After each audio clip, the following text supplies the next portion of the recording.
ओम तत्सत ब्रह्माणी नमः। श्री छांदोग्य उपनिषद श्री शंकराचार्य भाष्य तृतीय अध्याय अष्टादश खंड मन आदि दृष्टि से अध्यात्म और आदि दैविक ब्रह्मोपासना। चतुर्दश खंड के द्वितीय मंत्र में ईश्वर के गुणों के एक देश को लेकर उसे मनोमय और आकाशात्मा कहा गया है। अब इससे आगे मन और आकाश में समस्त ब्रह्म दृष्टि का विधान करने के लिए मनोब्रह्म इत्यादि अष्टादश खंड का आरंभ किया जाता है।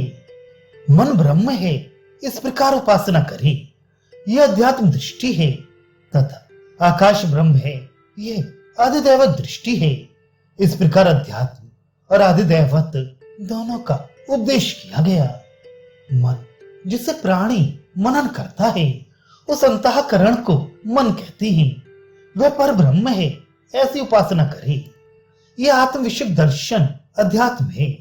अब ये अधिदैवत देवता विषयक दर्शन कहते हैं। आकाश ब्रह्म है, ऐसी उपासना करे। इस प्रकार अध्यात्म और अधिदैवत दोनों प्रकार के ब्रह्म दृष्टि के विषय में आदेश उपदेश किया जाता है, क्योंकि आकाश और मन दोनों ही सूक्ष्म हैं। इसके सिवा ब्रह्म मन से उपलब्ध किया जा सकता है, इसलिए भी मन ब्रह्म दृष्टि के योग्य है, तथा सर्वगत सूक्ष्म और उपाधिहीन होने के कारण आकाश भी ब्रह्म दृष्टि के योग्य है। वह ये मना संज्ञक ब्रह्म चार पादों वाला है। वाक्पाद है, प्राणपाद है, चक्षुपाद है और श्रोत्रपाद है। ये अध्यात्म है। अब अधिदैवत कहते हैं। अग्निपाद है, वायुपाद है, आदित्यपाद है और दिशापाद है। इस प्रकार अध्यात्म और अधिदैवत दोनों का उपदेश किया गया। वह ये मन संज्ञक ब्रह्म चतुष्पाद है, जिसके चार पाद हों उसे चतुष्पाद कहते हैं। ये मनोब्रह्म चतुष्पाद किस प्रकार है, ये श्रुति बतलाती है। वाक, प्राण, चक्षु और श्रोत्र ये इसके पाद हैं। ये अध्यात्म दृष्टि है। अब आदिदैवत बतलाते हैं।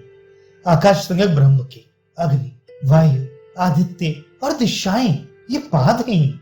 इस प्रकार अध्यात्म और अधिदैवत दोनों प्रकार के चतुष्पाद ब्रह्म का आदेश किया गया। उनमें वाक्य ब्रह्म का चौथा पाद है। वह अग्नि रूप ज्योति से दीप्त होता है और तपता है। जो ऐसा जानता है वह कीर्ति, यश और ब्रह्म तेज के कारण दैदीप्यमान होता और तपता है। वाक्य मनोरूप ब्रह्म का अन्य तीन पादों की अपेक्षा चौथा पाद है। जिस प्रकार गौ आदि जीव पाद द्वारा इस स्थान पर जाकर उपस्थित होती हैं, उसी प्रकार वाणी से ही मन वक्तव्य विषय पर ठहरता है, अतः वाक मन के पाद के समान है। इसी प्रकार प्राण भी उसका पाद है। उसके द्वारा भी वह गंधरूप विषय के प्रति जाता है। ऐसे ही चक्षुपाद है और श्रोत्र भी पाद है। इस प्रकार यह मनोरूप ब्रह्म का अध्यात्म चतुष्ट पाद है, तथा अधिदैवत दृष्टि इस प्रकार है।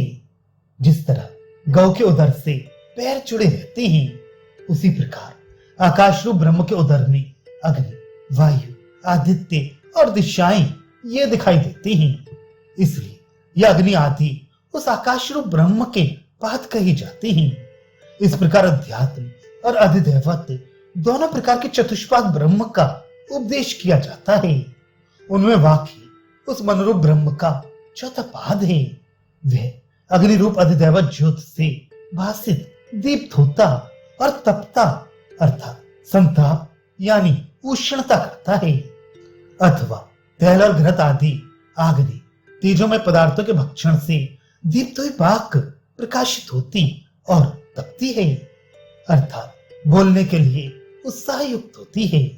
इस प्रकार की उपासना करने वाले को प्राप्त होने वाला फल, जो पूर्वोक्त अर्थ को जानता है, वह कीर्ति, यश और ब्रह्म तेज से प्रकाशित होता और तपता है।